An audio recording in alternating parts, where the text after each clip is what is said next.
अवधूत चिंतन श्री गुरुदेव दत्त स्वामी महाराज की जय. छत्रपती शिवाजी महाराज की जय. आज मी आपल्याला 29 तारखेला एकादशीच्या दिवशी व्यंकटेश स्तोत्राचं अनुष्ठान कसं करावं. खूप जणांच्या मनामध्ये भीती आणि प्रश्न आहे की व्यंकटेश स्तोत्र मराठी वाचावं का संस्कृत वाचावं. आपण खूप व्हिडिओ केलेले आहे, पण खूप जण कन्फ्युज आहे. खूप जणांना काही गोष्टी नाही समजत. त्याच्याबद्दल मी आज या व्हिडिओमध्ये पूर्ण माहिती सांगणार आहे. चॅनलवर पहिल्यांदा आला असेल तर अवश्य सबस्क्राईब करा, म्हणजे येणारे नवीन व्हिडिओ श्री स्वामी समर्थ महाराजांचे गुरुचरित्राचे आणि नवनाथ पारायणाबद्दल माहिती भेटेल. व्यंकटेश स्तोत्र अनुष्ठान हे प्रत्येक एकादशी आणि व्यंकटेश स्तोत्र अनुष्ठान कधी करायचं हे खूप जणांचे प्रश्न असतात. व्यंकटेश स्तोत्र अनुष्ठान एकादशी, द्वादशी, त्रयोदशी 3 दिवस हे करू शकता, किंवा अष्टमी, नवमी, दशमी, किंवा बुधवार, गुरुवार, शुक्रवार, किंवा शुक्रवार, शनिवार, रविवार.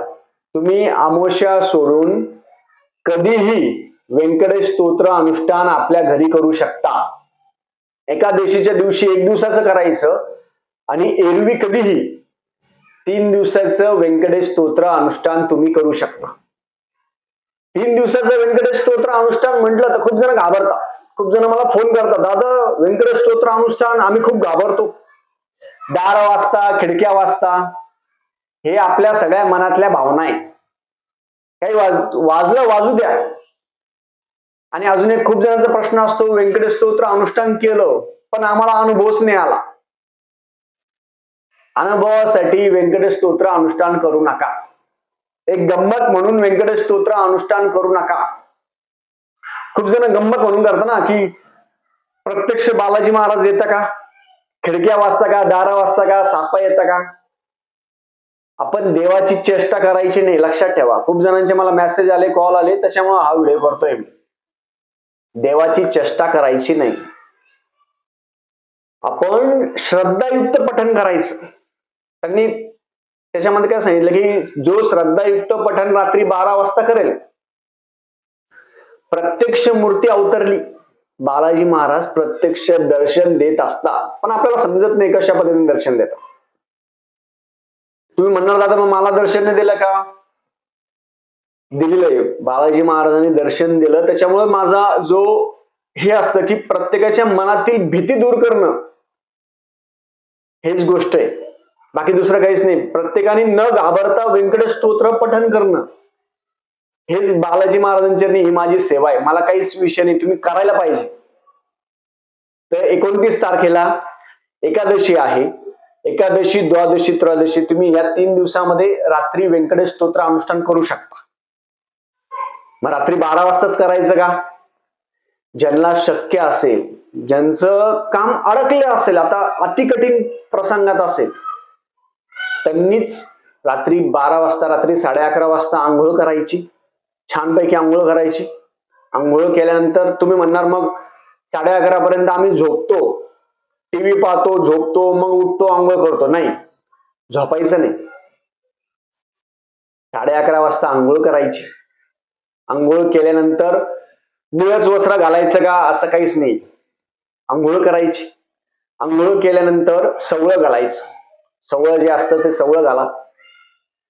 सवळं तुम्ही पुरुष असेल त्यांनी सवळं घालायचं, धोतर घाला, सवळं घाला.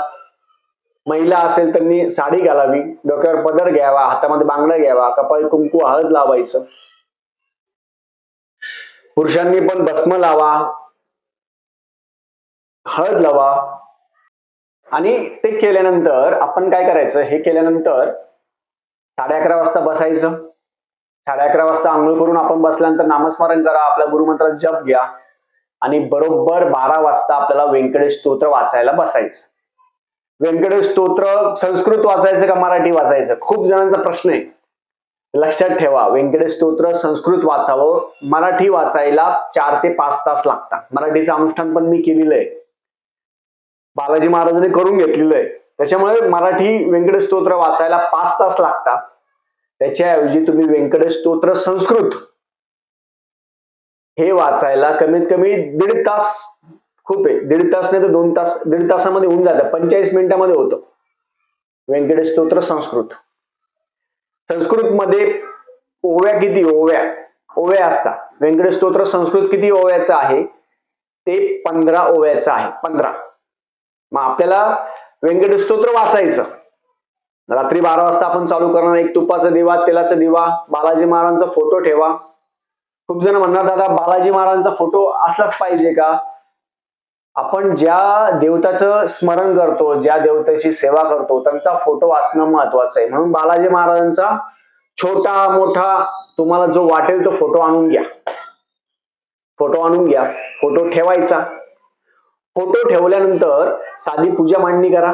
तुपाचा दिवा, तेलाचा दिवा. बरोबर व्यंकटेश स्तोत्र हे 15 ओव्याचं आहे. आपल्याला वाचायचं किती वेळा आहे? 21 वेळा. 21 वेळा वाचायचं आहे. त्यासाठी मोजण्यासाठी आपण हातावर मोजणार, आपण विसरून जाणार.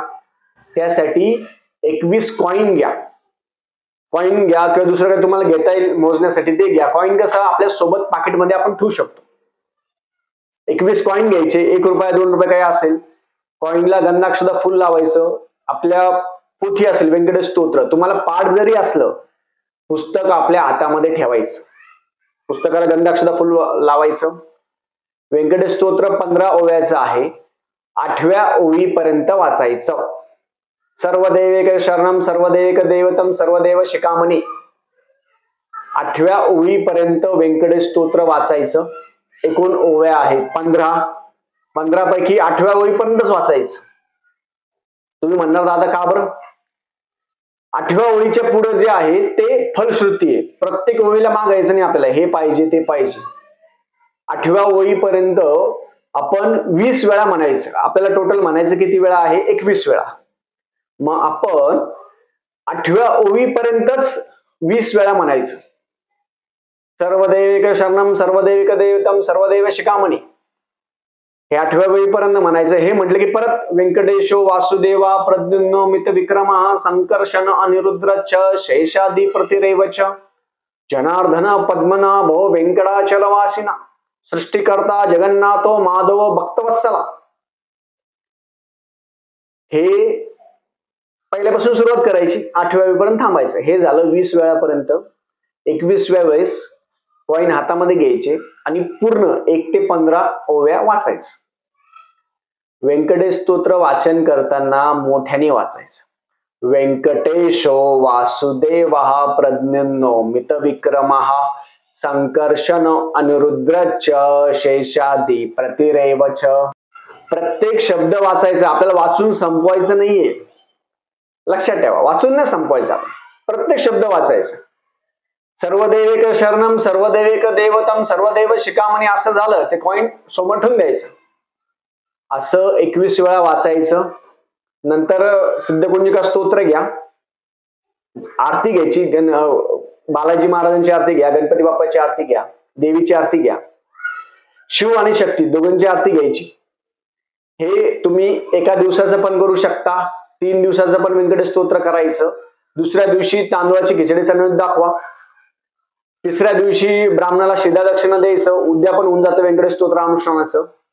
3 दिवस ब्रह्मचर्याचं पालन करायचं. 3 दिवस आपण अनुष्ठान करतोय, कोणाला सांगायचं नाही. अनुष्ठान गुप्त ठेवायचं. या 3 दिवसामध्ये तुम्हाला काही भीती वाटली अशा गोष्टी होणारच नाही. पहिली गोष्ट, आपण लाईव्ह पण व्यंकटेश स्तोत्र घेतलेले आहे अनुष्ठान. मनामधली भीती पहिले दूर करा.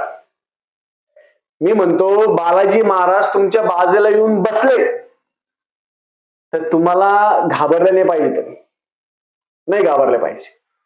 अंगावर शहारे येतात शहारे.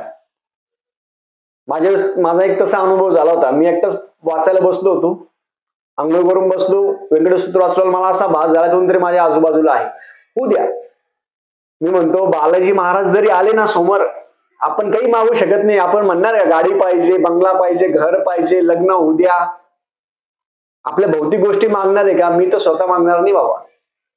तुम्ही पण कमेंट करून सांगा, जर बालाजी महाराज तुम्हाला प्रत्यक्षात दिसले व्यंकटेश स्तोत्र अनुष्ठान करताना तर तुम्ही काय मागणार आहात?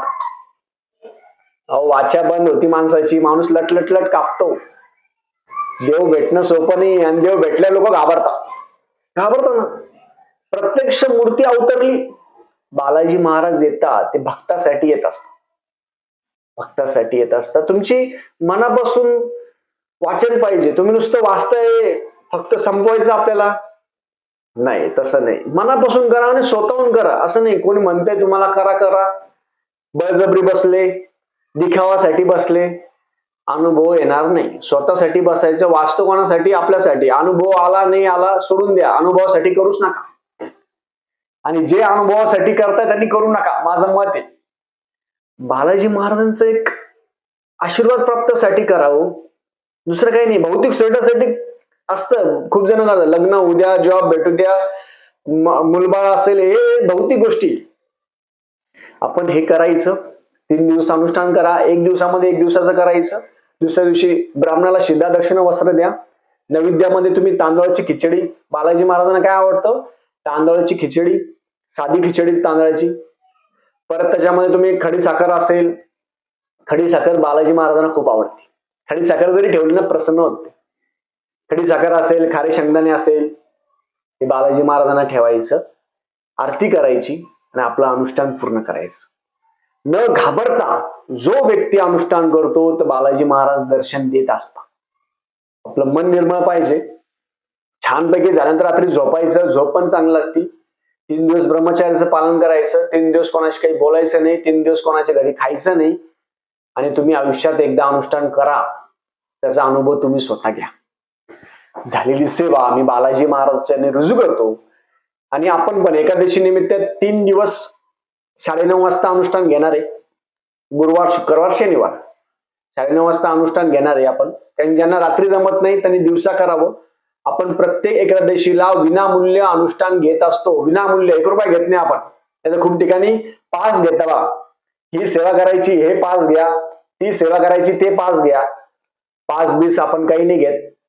आपण विनामूल्य लाईव्ह सेवा आपण घेणार आहोत. त्या सेवेमध्ये सगळ्यांनी यावं. तुम्हाला अजून गोष्टी समजतील. झालेली सेवा आपण महाराजांच्या रुजू करूया. श्री स्वामी समर्थ.